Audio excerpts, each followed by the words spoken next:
Mammoth Cave Ridge skirts the Houchins Valley.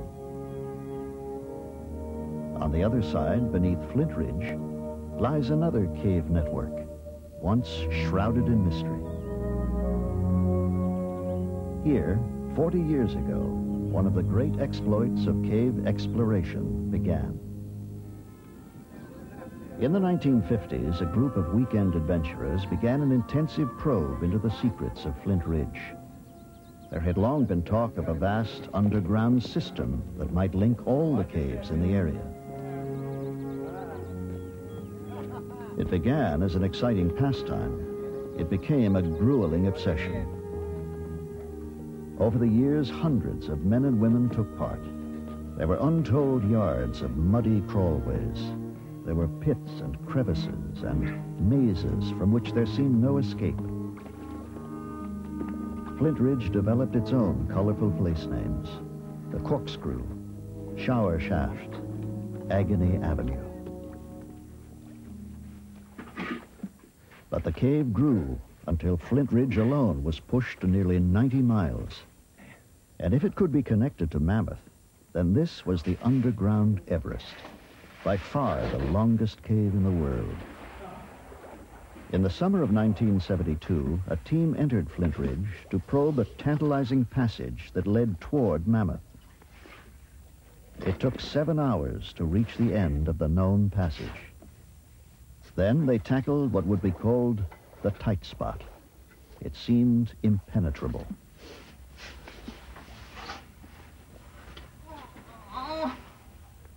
But one of the team had a knack for narrow places. Pat Crowther, a computer programmer and mother of 2. Well, it never occurred to anyone to try to go through that place. It was a crazy place to even think that you could get your body into. The tight spot was a very tiny vertical crevice out the bottom of a small indentation in the floor. And if you just casually looked down into the hole and saw that crack, you would say no one could possibly fit in there. Somehow, Crowther squirmed through. 6 weeks later, miles beyond where anyone had gone before, a chilling but significant discovery was made. In a mud bank were the initials PH, scratched there by Pete Hansen, a long-dead tour guide. He could have come here only from the Mammoth Cave side. Carpenter Richard Zopp was in the group and recalls the impact of the discovery.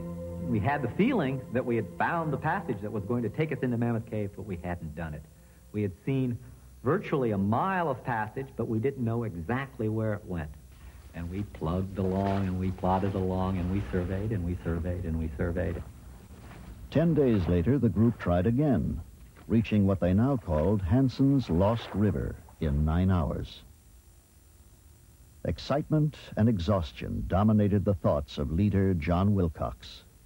The worst thing we feared was that the passage would descend so that the water would come clear to the ceiling. And it sure looked like that was what was happening. The water was getting deeper and deeper, and the ceiling was coming down. We're getting bent over, scrunching our backs up against the ceiling, trying to keep from getting our chests wet. And it was getting so wet that I told the rest of the party, wait here. I'm going to go look ahead a little bit, because I know if I get completely wet, I can get out of the cave, but I wasn't sure everybody else could. And just go as far as I can, and trying very carefully not to get my chest wet. Not to put my light out and so forth. I don't have a good sense of the time, but John only went, a few feet, went ahead for 30 seconds, and then there was a pause, and it's like, what's happening, John? And John says, the passage is opening up. And, well, should we come ahead? From that low point, the passage just immediately opens into the huge Echo River passage. Eventually, my eyes adjusted enough I could begin to see a wall clear across the passage, 100 feet away, perhaps. And there was a bright, shining, horizontal line along the wall, which is something that you don't see in a cave. You don't see any straight lines. And it had these vertical lines underneath it. I realized that was a handrail. We had come out on a tourist trail.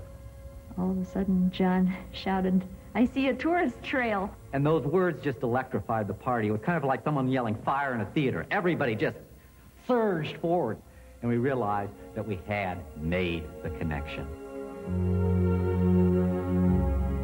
Achieving the dream of decades, they had connected two great subterranean systems. Today it is a cave with 340 miles of passageways.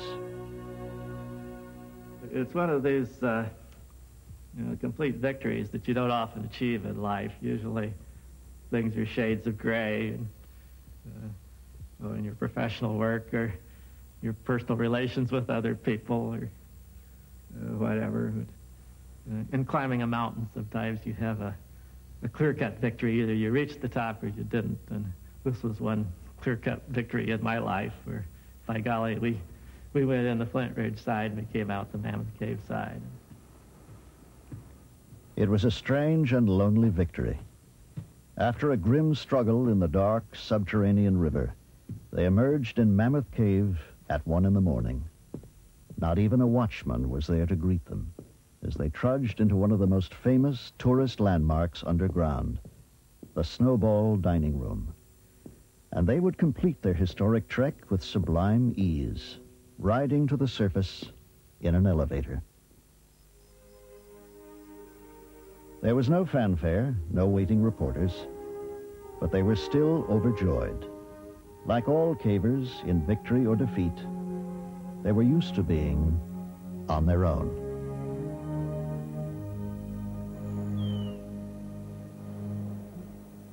Beneath the New Mexican desert, the National Geographic expedition to Lechuguilla begins its second week underground.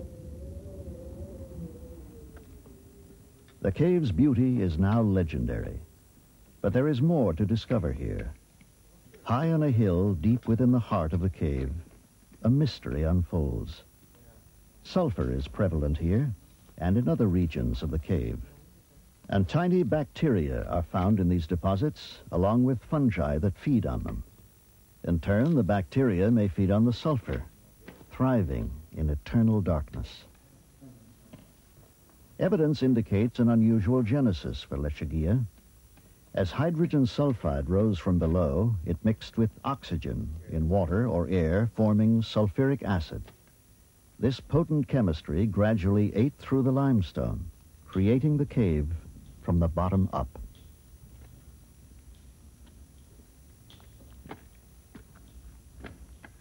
Lechuguilla's vulnerability to human impact may preclude it from ever becoming a public show cave. A profound respect for the cave is shared by most cavers and severely enforced. Special shoes are worn for traversing formations where boots may mar exquisite flowstone.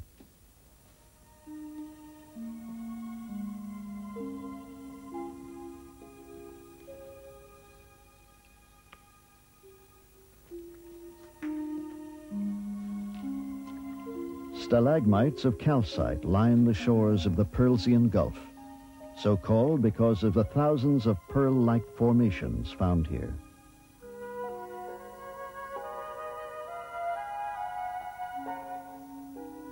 Looking like fried eggs, this kind of cave pearl is built up from calcite in the water.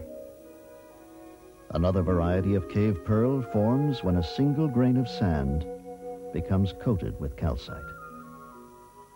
Over time, the relentless dripping of water swivels the grain, and the coating becomes thicker, like the creation of a pearl in an oyster.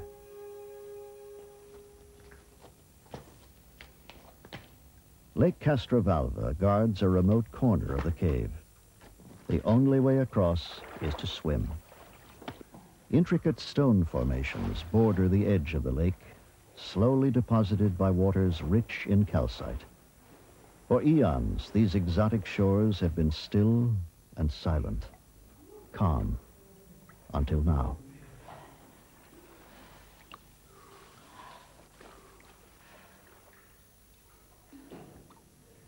Light on the station. The primary function of any expedition is to explore and survey the cave, to produce a detailed map. Keeping accurate records is virtually a religion for modern cavers. 239.5. It's what separates them from earlier, less responsible explorers underground. +4. Finding something new is the first great thrill of caving. The second comes later, finding the way out. Each night, the latest survey data are typed into the computer to produce an updated map.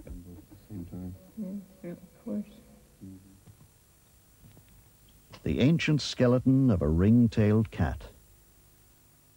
Kim Cunningham examines one of the riddles of Lechuguilla. But it's a mystery. I mean, altogether, it's a mystery how he got down here. We're 1,000 feet below the surface, many vertical pits and long passages to get here, so he was a heck of a caver. He's evidently died right on the margin of this old pool system here, so I would imagine possibly he was alive when he was down here, came to the pool to drink, only source of water he could find. And maybe the mineral content was very high. It was not a good pool to drink from, and that may have been what killed him. The amount of carbon dioxide in the cave atmosphere is measured. If the level down here is the same as on the surface, it could indicate other openings yet to be discovered. Somewhere within the cave's vast system, the air is being disturbed. There is noticeable movement. Still, Lechuguilla refuses to yield its secrets easily. It remains alien and strangely beautiful. A landscape from another world.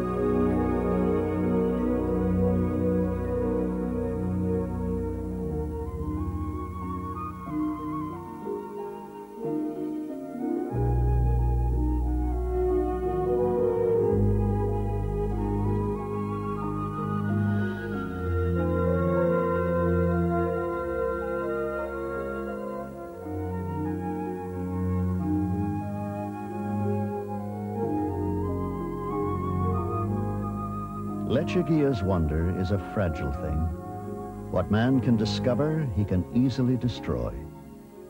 Most of us may never see these enchanting caverns, and others that lie still undiscovered.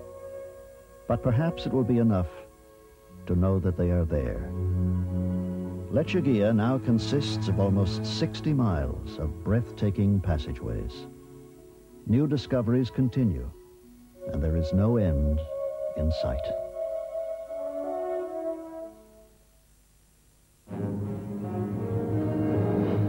Next week, Earth Visions continues with internal enemies, lions and hyenas. This program explores their inability to coexist.